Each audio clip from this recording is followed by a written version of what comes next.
৭১ বেশি গুরুত্বপূর্ণ নাকি ২৪?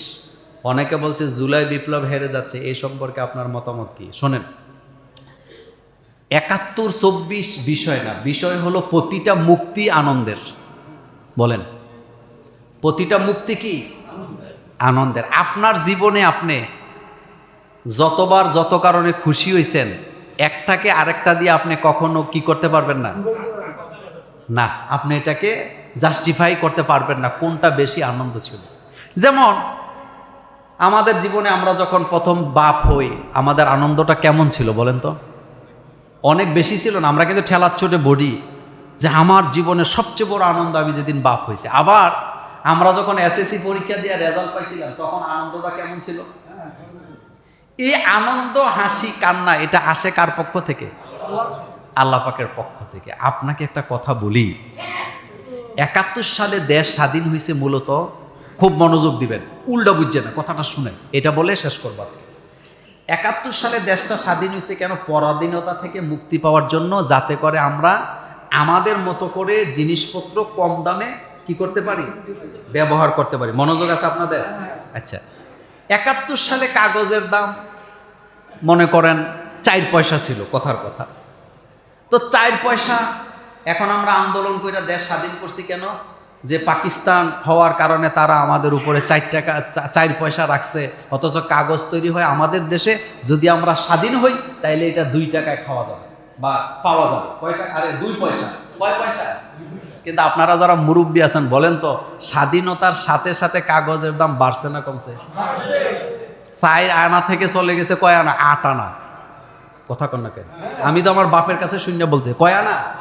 আপনারা যারা আছেন মুরব্বীরা বলেন, বাড়ছে না কমছে? বাড়ছে। কিন্তু মুক্তি আমরা পাইছি, মুক্তি আমরা পাইছি। 24-এ একটা আন্দোলন করছেন। কোন আন্দোলন? যাদের কারণে ভোট দিতে পারেন নাই, যাদের কারণে আলেম ওলামারা জেল খাটছে, হক কথা বলতে পারেনি, অসংখ্য মাহফিল থেকে নামিয়া চলে আইছি, মাহফিলে কথা বলতে দেয় নাই। কিন্তু আপনারা কি মনে করছেন যে তারা যখন চলে গেছে এখন খুব শান্তিতে থাকবেন, ভবিষ্যতে আর কোনো কিছুই হবে না, এরকম মুছে তেল দিতেছেন নাকি?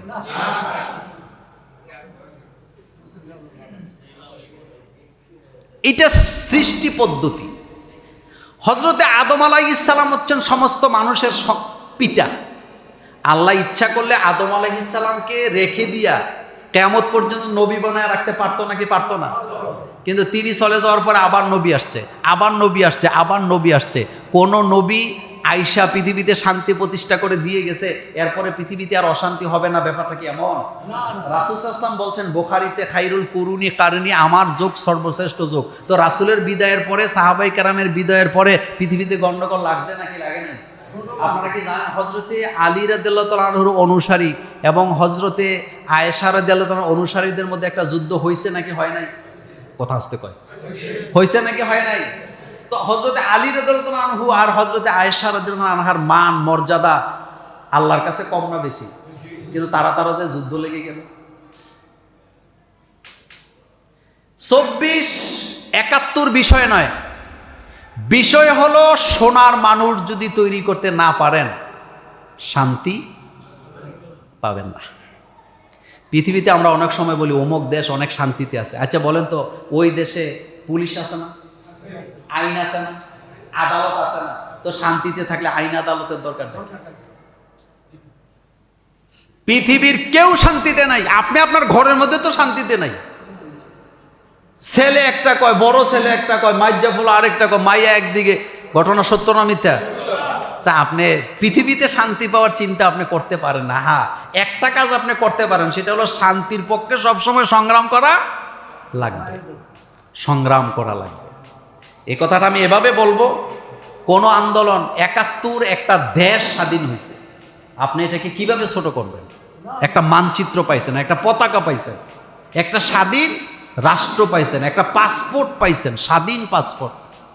তো এটাকে আপনি ছোট করার কোনো সুযোগ নাই। কিন্তু আমরা সেটা দেখি নাই। আমাদের জন্ম যাদের ৭১-এর অনেক পরে, আমাদের কাছে মনে হয়েছে এটাই আমাদের জন্য কি স্বাধীনতা। শোনেন, আমাকে শত্রু মনে করে না, একটা কথা বলি। আমি আমার জন্মের পরে বাংলাদেশে কোনো সরকারের পতনের পরে মানুষকে, এত লাখ লাখ মানুষ রাস্তার মধ্যে ছেলে মেয়ে নিয়ে আনন্দ মিছিল করতে আমি জীবনে দেখিনি। আপনারা দেখছেন? আমি দেখিনি। আমি নিজে বাইরেই নেই, কিন্তু আমি বারান্দায় দাঁড়ায় দাঁড়ায় ভিডিও করছি। লক্ষ লক্ষ মানুষ রাস্তায় নামছে। কেন নামছে? মনে হয়েছে যেন মুক্তি পেয়েছে। এটা কেন তৈরি হয়েছে? একদিনে তৈরি হয়েছে এটা? না, একদিনে তৈরি হয় না। অসংখ্য ক্ষোভ জমতে জমতে এটা পারমাণবিক বোমার মতো কি হয়েছে? ব্রাস্ট হয়েছে। সুতরাং আপনাদেরকে আমি একটা ভবিষ্যৎবাণী করে দেই, সেটা হলো ভবিষ্যতেও যারা ক্ষমতায় আসবে মোষে তেল দিয়ে না যে তারা ক্ষমতা টিকানোর চেষ্টা করবে না। ক্ষমতাতে যারে আপনি বসাবেন সে ক্ষমতার অপব্যবহার করবেই। এটা ফিতরত। এটা কি ফিতরত? অপব্যবহার করবে। এই যে মালয়েশিয়ার মাহাতির মোহাম্মদ মালয়েশিয়ারে আধুনিক বানাইছে, আপনি কি জানেন কত মানুষকে সে ফাঁসি দিছে? পৃথিবীর যত রাষ্ট্র আপনি শান্তি দেখেন, আপনারা কি জানেন কত মানুষকে তারা ফাঁসি দিছে? কত মানুষকে তারা হত্যা করছে? পৃথিবীতে যারা আমাদেরকে শান্তির বাণী শোনায় তারা বিরোধী দলকে দমন করে নাই? করছে কিনা? সমাজতন্ত্র, কমিউনিজমের দ্বন্দ্ব, জাতীয়বাদের সাথে দ্বন্দ্ব একটার সাথে আরেকটা কি লেগেই আছে। পৃথিবীর দ্বিতীয় বিশ্বযুদ্ধে কত কোটি মানুষ মারা গেছে আপনি বলেন তো? কিন্তু যুদ্ধ কি বন্ধ হয়েছে? হয় না। আমেরিকা পারমাণবিক বোমা মেরে দিছে কোথায়? না, জাপানে। কোথায় মারছে? তা আপনি বলেন তো, মানুষ কত মারার সাথে সাথে মানুষগুলা পাউডার হয়ে গেছে। সুতরাং যারাই ক্ষমতায় বসবে তারাই আজীবন কি করে আমাদের সাথে ক্ষমতার অপব্যবহার করবে, এটাই স্বাভাবিক। কিন্তু একটা দিয়ে আরেকটারে বিচার করার কোনো সুযোগ কি নাই, কারণ এখনো ক্রাইম বন্ধ হয় নাই। আরো কয়েকটা ছিল, আজকে আর দিলাম না। তো রোজা কয়টা? শেষ কথা, রোজা কয়টা? এটা কি এনেই শেষ না বাড়িতে যে এলান করবেন? অর্থাৎ মহররমের 9, 10 অথবা 10, 11 এই 2 দিন কি রাখবেন? চেয়ারে বসে নামাজ পড়া সম্পর্কে কোরআন হাদিস কি বলে? চেয়ারে বসে নামাজ, এই ব্যাপারে বহু আলোচনা আমরা করছি। চেয়ারে বসে যারা নামাজ পড়েন তাদের নামাজ হবে না এটা আমি বলবো না, কিন্তু আপনাদের কাছে একটা মজার কথা বলি। সেটা হলো, যারা চেয়ারে বসে নামাজ পড়ে তারা বাজার করেনি। কথা বল না, বাজার করে? 3 তলায় উঠেনি, নামেনি, রাস্তায় হাঁটেনি। তো সমস্যাটা কোথায়? আচ্ছা, আমাদের দেশে একটা কথা আছে, ওজোরের কোনো মাসালা না। এটা ঠিক না। ওজোরের জন্যই মাসালা।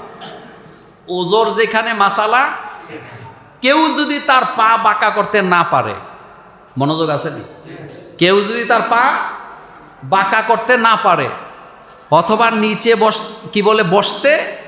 নিচে বসতে না পারে, তাহলে তিনি চেয়ারে বসে নামাজ পড়ুক, এতে আমাদের কোনো আপত্তি নাই। কিন্তু চেয়ার বাংলাদেশে ফ্যাশন। এখন বিভিন্ন বড় লোকদের মসজিদ পাইবেন শহর অঞ্চলে, আপনি যাইয়া দেখবেন সামনের 2 কাতার চেয়ারে দিয়ে দখল করে রাখছে।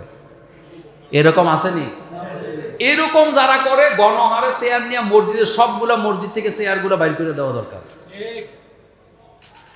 কেউ যদি দাঁড়ায় নামাজ না পড়তে পারে বসে নামাজ পড়বে। বসে বলতে সে প্রয়োজনে পাগুলা সামনের দিকে দিয়ে নামাজ পড়বে। কথা কি বুঝেন আপনারা? পাগুলা কোন দিকে দিবে?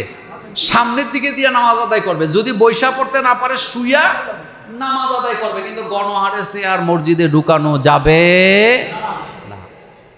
একান্তই যদি না পারেন তিনি চেয়ারে বসবেন, কিন্তু এটাকে কি করা যাবে না, আমলে পরিণত করা। কথা কি বুঝাইতে পারছি? চেয়ারে বসে নামাজ পড়ার কোনো বিধানই নেই, হুকুমও নাই। আপনি হয় বসে পড়বেন, নাহলে শুয়ে পড়বেন। এই হুকুম কার? আল্লাহ রাসূলের। এই হুকুম কার? আল্লাহ রাসূলের। কিন্তু আমাদের দেশে উনি রিটায়ার্ড করছে, কয়েক কোটি টাকার মালিক, 6 তলা বাড়ি করছে, মসজিদেও 2-3 লাখ টাকা দিছে। এখন উনি রিটায়ার্ড পারসন অফিসার, উনি তো নিচে দাঁড়ায় নামাজ পড়া মানায় না, এখন উনি চেয়ারে বসে বসে নামাজ আদায় করে। এরকম আসেনি? একজন নেতা মানে দেশের খাদেম। কথা কি ঠিক? তা আপনাদের বুড়িচাং বাউনপাড়া মিলে একজন এমপি, কয়জন? হেতে যদি নামাজি চেয়ারে বইয়া পড়ে তো হেতে এত বড় এলাকা সেবা করবো কেমন আপনি বলেন তো? সাইয়্যিদুল কওমি খাদেমুহু, এলাকার নেতা হলো এলাকার খাদেম। বলেন এলাকার নেতা এলাকার কি? উনি চেয়ারে বইয়া নামাজ পড়ে, ঈদের নামাজে যে চেয়ারের মধ্যে বয়ে থাকে, মনে হয় যেন মূর্তি বসে আছে। এভাবে গণহারে চেয়ারে নামাজ পড়া কি নাই? জায়েজ নাই। কিন্তু একান্তই যদি না পারে সেটা কি ভিন্ন কথা, কিন্তু নামাজ কি বাদ দেওয়া যাবে? নামাজ বাদ দেওয়া যাবে না।